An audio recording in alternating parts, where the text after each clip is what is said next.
Bonjour, je suis Yann Richer, je suis coach consultant. J'ai souhaité partager avec vous à la fois mes inquiétudes et à la fois les perspectives de sortie pour cette catastrophe qui tourne autour du Covid-19.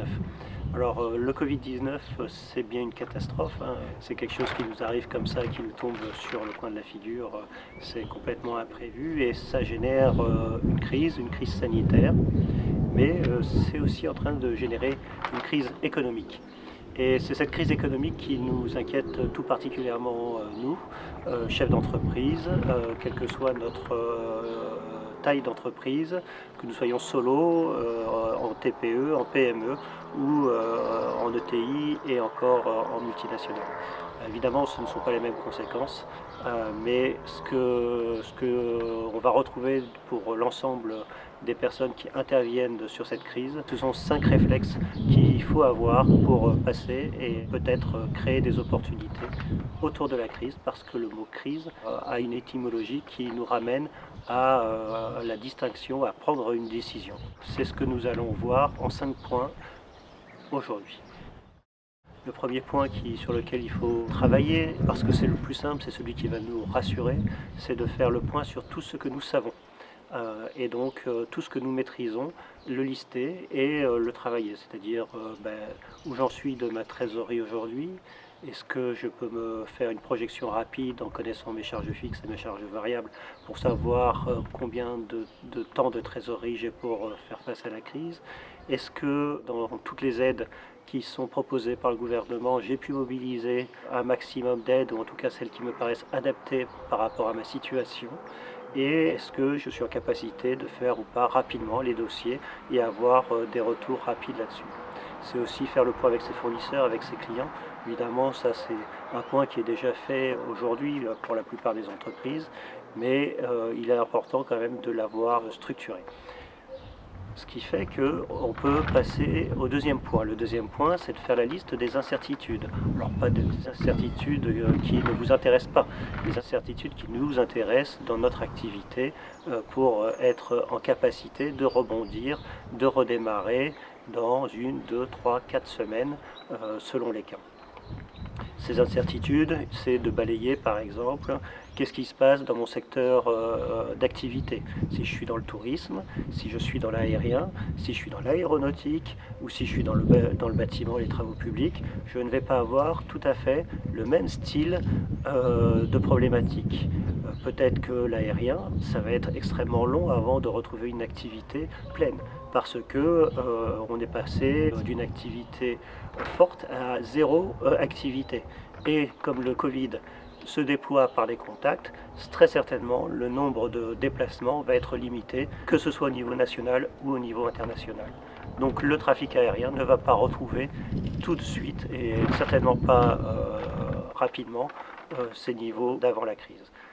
Pareil pour ceux qui travaillent dans le tourisme, la saison est fortement compromise. Elle commence au mois de mai et au mois de juin, et on ne sait pas aujourd'hui si nous allons pouvoir avoir des vacances et si les déplacements, les réunions vont pouvoir se maintenir. Donc tout ce qui concerne les spectacles, tout ce qui concerne la mise en place de réunions avec plein de gens qui se côtoient, va certainement être limité pour la saison estivale. Une fois que nous avons listé ces certitudes, il est important de tenir à jour le moral des troupes. Alors, pour commencer, le moral des troupes, il passe par son propre moral. C'est-à-dire que si vous arrivez complètement déconfit dans l'entreprise, alors évidemment, vous n'allez pas cacher votre inquiétude quand vous avez de l'inquiétude, mais vous ne pouvez pas arriver dans l'entreprise complètement défait parce que vous ne savez pas quoi faire, vous ne savez pas comment aborder la crise. Il va être extrêmement important de prendre soin de vous et d'avoir du soutien. Donc le soutien, il est familial, il est auprès de vos confrères, il est auprès sans doute de vos syndicats, des personnes qui sont auprès de vous, dans votre univers professionnel ou personnel. Les coachs dont je fais partie sont des gens qui sont formés pour vous apporter du soutien et un soutien professionnel si vous pensez qu'il y a un besoin là-dessus. Je vous rappelle que plus de 50% des chefs d'entreprise se disent se sentir seuls dans leur activité. Et donc en période de crise, ce sentiment est renforcé par la peur et l'angoisse. Donc n'hésitez pas à vous entourer, ce n'est pas le prix de l'accompagnement qui est en cause, là c'est vraiment pour votre sécurité et la sécurité de votre entreprise. Et puis ça va vous permettre aussi d'être en soutien de votre équipe derrière, de vos salariés, s'ils ont besoin de vous, parce qu'ils vont vous voir moteur et actif. Il y a un chien qui aboie et la caravane passe. Ce sont les joies du confinement. Donc être présent et être mobilisé dans l'entreprise, c'est votre rôle, mais ça vous le savez, vous êtes le capitaine du bateau, donc vous y allez. Vous avez aussi besoin de relais dans l'entreprise, vous avez besoin de gens qui vont être en capacité de vérifier que les messages ont bien été transmis, qu'ils n'ont pas été déformés ou mal compris, et ça vous permettra de réintervenir le cas échéant pour expliquer où en est l'entreprise. Et donc quand vous expliquez où en est l'entreprise, c'est de l'information et c'est de la transparence. Il ne faut pas hésiter à informer les personnes qui sont dans votre entreprise. Les employés sont en demande, ils en ont besoin. Que ce soit sur place ou en télétravail ou parce qu'ils sont en chômage partiel. Donnez de l'information, dites où en est l'entreprise. Si vous ne savez pas donner plus d'informations que de dire on attend d'avoir un petit peu plus de visibilité, dites on attend d'avoir plus de visibilité. C'est déjà une information et elle est importante parce qu'elle montre que vous êtes en préoccupation de ce qui se passe et que vous n'avez pas quitté le navire. Voilà. Et puis enfin, prendre des nouvelles de salariés, c'est aussi aller les écouter, c'est avoir par les relais des remontées de terrain sur ce qui se passe dans l'entreprise. Mais pas forcément sur le moral, c'est aussi peut-être simplement parce que des idées vont émerger de cette crise et que c'est le terrain qui fait remonter les idées et les innovations. Donc soyez en alerte là-dessus, ça peut être source d'opportunités, ça peut être aussi un moyen de mobiliser votre entreprise dans des actions de soutien, par exemple aux soignants et à la filière agroalimentaire, comme on le voit en ce moment, mais peut-être sur d'autres filières aussi qui vont en avoir besoin. Alors ça, je vais en profiter pour faire un interlude. Cet interlude, il concerne en fait un sondage que j'ai lu tout à l'heure, qui est un sondage du Trust Baromètre Edelman. Et il y a deux chiffres qui étaient vraiment importants dans ce baromètre. 73% des Français estiment que c'est la responsabilité des entreprises que de mettre en place les protections nécessaires aux salariés dans le cadre de la crise sanitaire du Covid-19. Donc soyez vigilants, c'est une demande forte des Français, c'est une demande forte des salariés. Ça a deux impacts. Le premier, c'est que les Français, quand ils voient une entreprise qui ne respecte pas les consignes, ils la pointent du doigt. On l'a vu avec Amazon et Amazon a dû réagir.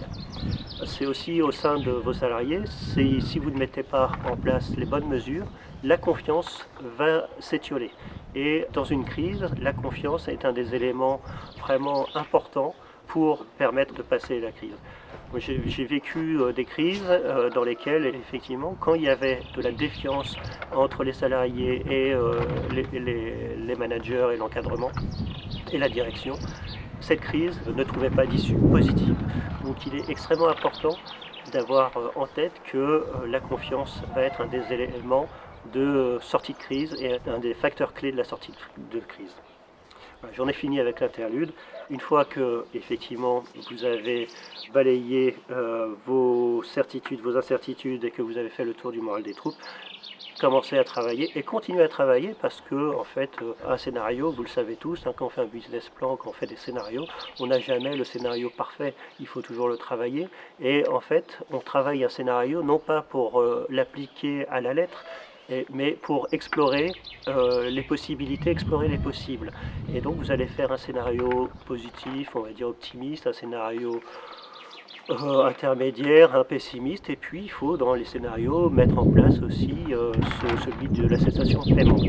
Parce que plus c'est anticipé tôt, plus vous serez en mesure de mettre en place les bonnes actions pour sortir de la cessation de paiement, ou en tout cas aller dans un redressement judiciaire qui vous permettra de passer le cap. Et c'est toujours une notion de confiance, plus vous avez de possibilités de scénarios, plus vous êtes en capacité d'expliquer pourquoi vous avez pris une décision et dans quel contexte vous avez pris cette décision. Il y a un facteur chance, hein, il ne faut pas se cacher dans une crise. Vous pouvez avoir de la chance, vous pouvez avoir de la malchance. C'est important d'avoir ça en tête parce que beaucoup se flagellent en disant j'ai pas réussi, j'ai pas réussi. Non, il y a un facteur chance. Il y a un facteur malchance qui peut aussi jouer. Il faut prendre en compte des scénarios et puis essayer d'avoir réagir. Et donc c'est la 5e étape. Vous êtes dans la reprise, enfin en tout cas l'économie redémarre et vous agissez. Donc vous ajustez, vous pilotez et vous ajustez.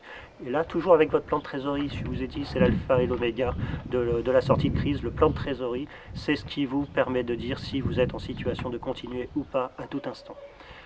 Il peut vous arriver n'importe quoi et vous pouvez avoir un client qui, du jour au lendemain, se met en cessation de paiement et vous laisse une ardoise. Et dans une situation difficile, vous allez vous aussi vous retrouver en cessation de paiement. Si vous l'avez anticipé, peut-être que vous allez avoir prévu de mobiliser, si vous avez de l'argent à réinjecter dans l'entreprise, une somme d'argent que vous pourrez remobiliser pour éviter la cessation de paiement, ou vous allez mettre en place ce qu'il faut. Ou au contraire, vous allez, grâce à vos salariés, découvrir que vous avez une possibilité de développer ou d'ajuster vos produits et vos services, et vous allez donc devoir mobiliser vos ressources financières pour peut-être orienter votre plan de vente différemment, en utilisant plus d'outils de web marketing, en utilisant plus de publicité sur Internet. Donc tout ça fait que ça va vous faire changer votre modèle économique et donc vous allez devoir l'adapter et vous allez peut-être mobiliser vos ressources pour cela. Enfin, il y a des secteurs d'activité qui vont en profiter pleinement, et tant mieux, et ils vont pouvoir bénéficier des effets de la crise parce que des solutions qu'ils avaient imaginées, par exemple dans la mobilité, où on va peut-être revoir nos modes de transport, nos moyens de nous déplacer, ben, ça va peut-être générer des opportunités pour certains nouveaux acteurs sur le marché.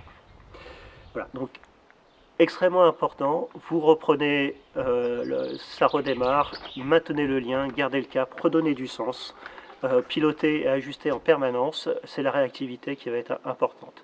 D'ailleurs, c'est ce qui est intéressant, c'est que vous faites en permanence un lien entre réactivité et proactivité. Et si j'ai titré de la réactivité à la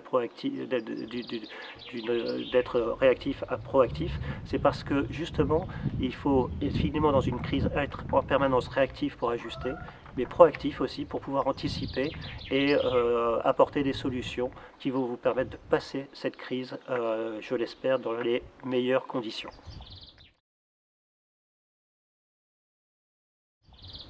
J'ai terminé aujourd'hui. Simplement pour vous dire que ces situations-là, il y a plein de chefs d'entreprise, il y a plein de coachs dont je fais partie, qui ont vécu des crises, qui ont vécu des dépôts de bilan, qui ont une expérience de ce qui se passe ou qui sont formés à vous accompagner si vous en avez besoin, si vous en ressentez le besoin. Et nous sommes là pour ça. Si cette vidéo vous a plu, n'hésitez pas à la partager et puis de nous faire un retour via le mail ou via les réseaux sociaux pour que nous sachions si nous pouvons derrière continuer à vous accompagner en vous donnant des petits trucs et des astuces dans les semaines qui arrivent. Merci à vous, passez une bonne journée, une bonne soirée, un bon week-end ou une bonne semaine selon l'heure à laquelle vous nous regardez. Merci.